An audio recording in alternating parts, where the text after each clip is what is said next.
take away his weapon. Both of them.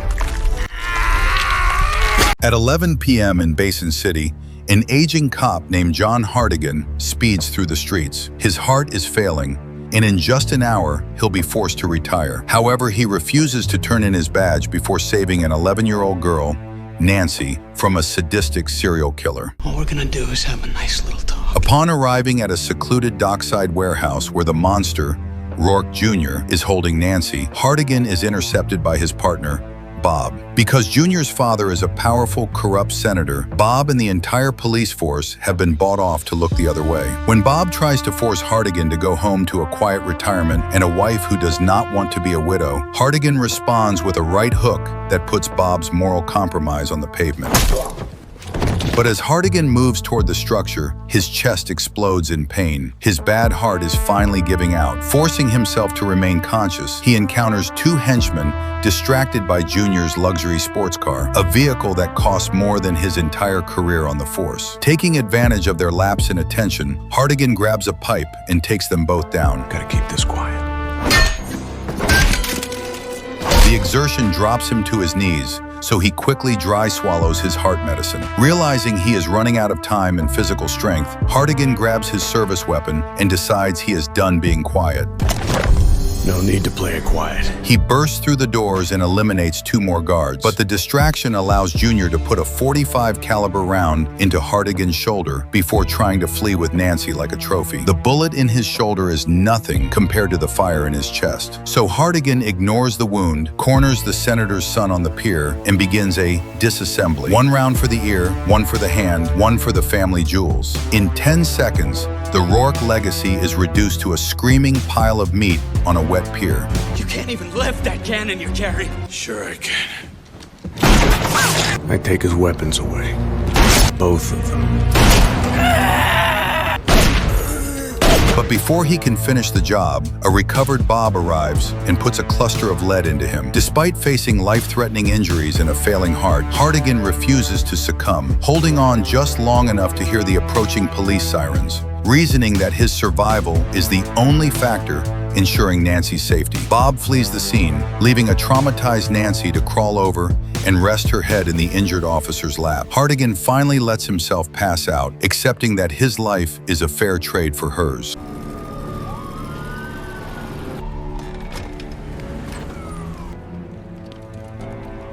Rushed to a medical facility, doctors connect heavy equipment and barely manage to stabilize Hartigan. Upon regaining consciousness, he is immediately confronted by his devastated wife. Just tell me it isn't true, John, what they're saying about you and that child. Because corrupt cops planted DNA evidence and his partner Bob testified against him, Hartigan is officially framed for Junior's sickening crimes. The legal counsel Eileen hires considers the case unwinnable. Hartigan is also subjected to relentless psychological torment from compromised colleagues, and even his night nurse promises to turn his pain management into a living hell. Through it all, Hartigan maintains a stoic silence. Soon, a furious Senator Rourke storms the hospital room.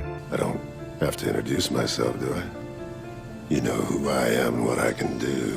I'm doing you, Hartigan. Cold and hard, I'm doing you. You blew my son's ear off, blew his nuts and his pecker off. Because Hartigan put his golden boy son in bad shape, Rourke's dreams of making Junior the president are shattered. The senator shoves a loaded gun at Hartigan to demonstrate his absolute immunity from the law. He could pull the trigger right now, and the medical examiner would legally rule it death by natural causes. But he needs Hartigan alive to rot in prison for Junior's crimes. So he promises to pay for Hartigan's expensive heart surgery. He leaves, threatening to eliminate anyone Hartigan reveals the truth to. Sometime later, a desperate Nancy sneaks into the room and explains that every time she tries to testify that he saved her and that Junior never actually touched her, the police treat her like a psychiatric patient and refuse to let her. Even her parents keep her locked indoors to prevent her from telling anyone the truth. Prioritizing her safety, he orders her to forget the truth and never contact him again. Therefore, Nancy agrees to stay away, but promises to write him under the alias Cordelia, a name from a detective novel she loves. Bye, Nancy. I love you. Soon after his heart surgery, Hartigan is transferred to a high-security correctional facility to begin his sentence. Because he's the only one who knows where Nancy is hiding, Senator Rourke's henchmen visit him regularly to persuade him. Despite the repeated assaults, Hartigan remains uncooperative. You see that? I want to show you what you won't be getting any of. This is nothing but a price I promised myself I'd pay. They want a confession. They won't get it. Finding his only peace in the weekly arrival of Cordelia's letters. Every Thursday for the past 8 years, Nancy has written to him without fail, never revealing her location or identity. But suddenly, the letters mysteriously stop. Hartigan initially tries to rationalize the silence, hoping that at 19, Nancy has simply moved on with her life. That hope vanishes when he wakes up one day to find a man who smells like rotting garbage sitting in his cell. This guy smells awful.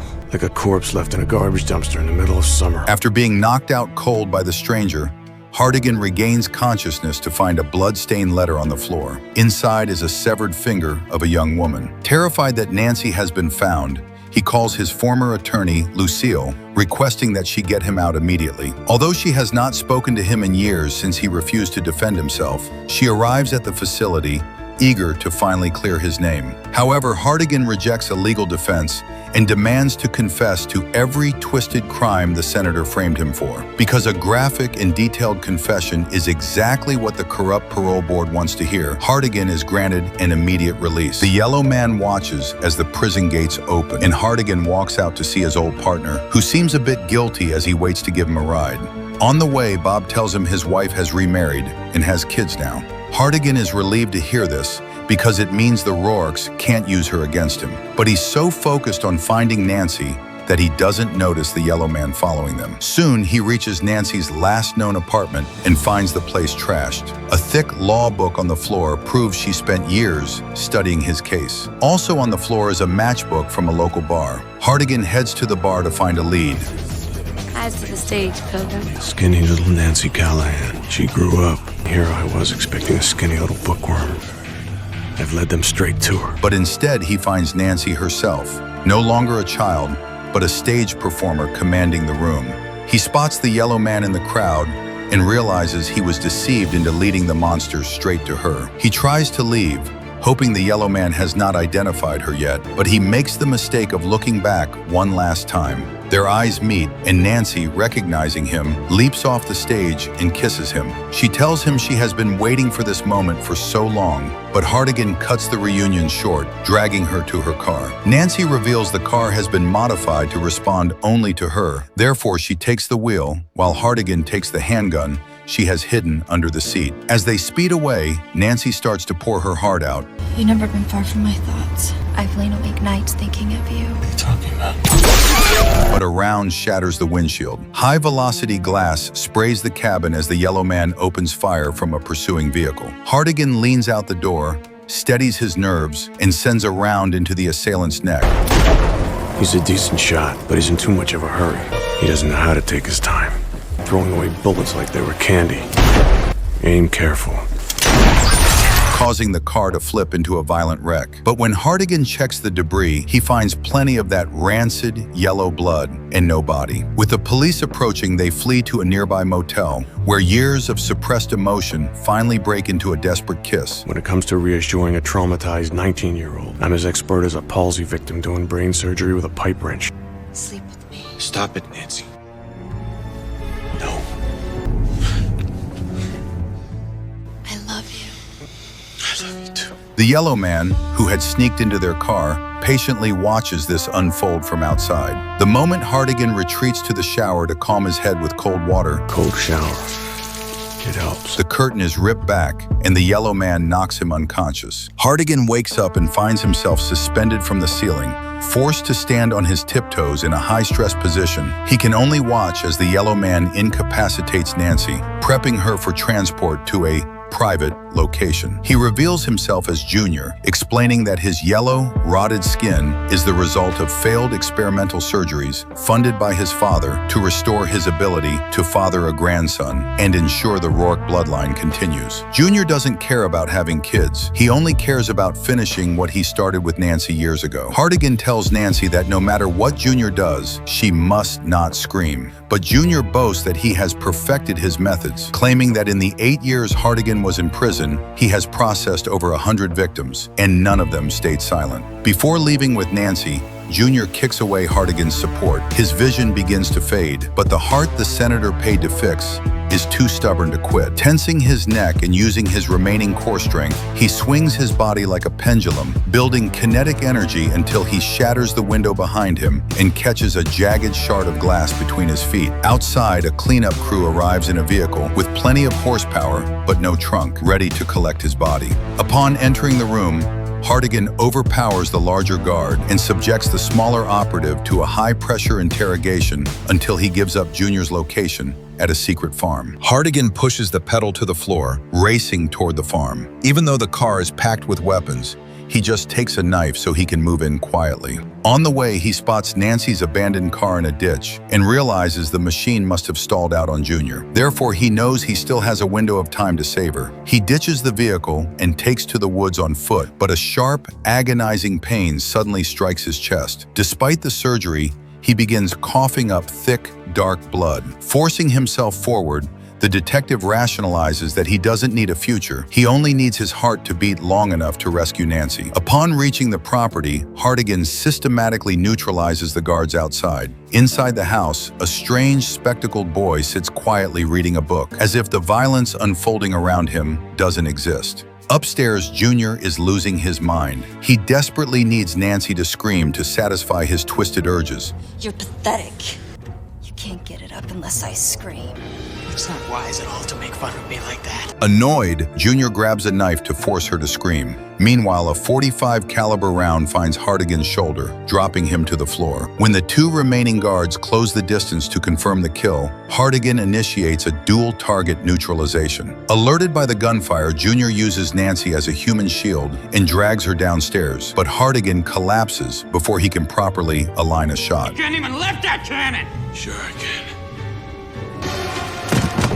You give me a scare there for a second, old man. Believing the threat is over, Junior carelessly discards Nancy and approaches the weakened officer. Hartigan gets exactly what he needs, a clear opening. They take away his weapon. Both of them. And proceeds to beat the monster into a bloody pulp. Nancy doesn't look away. She watches with a vengeful smile as the Rourke legacy is erased. As they limp out of the building, Nancy proudly whispers that she never screamed, just like he told her. Hartigan drapes her coat over her shoulders and tells her to drive away without him. He lies, claiming honest cops are on their way to collect evidence and clear his name. Nancy says she does not want to lose him again, but Hartigan assures her she will not. They share one last desperate kiss before she speeds off. Watching her taillights fade, Hartigan confronts the reality of his situation. The senator is too powerful for a courtroom, and with his only son dead, he will burn Basin City to find the man responsible. Since Nancy is the only link to him, she will never be safe as long as he's alive. Therefore, he has to make the ultimate trade. He whispers his love for her one last time, accepting that an old man's death is a fair exchange for a young woman's future.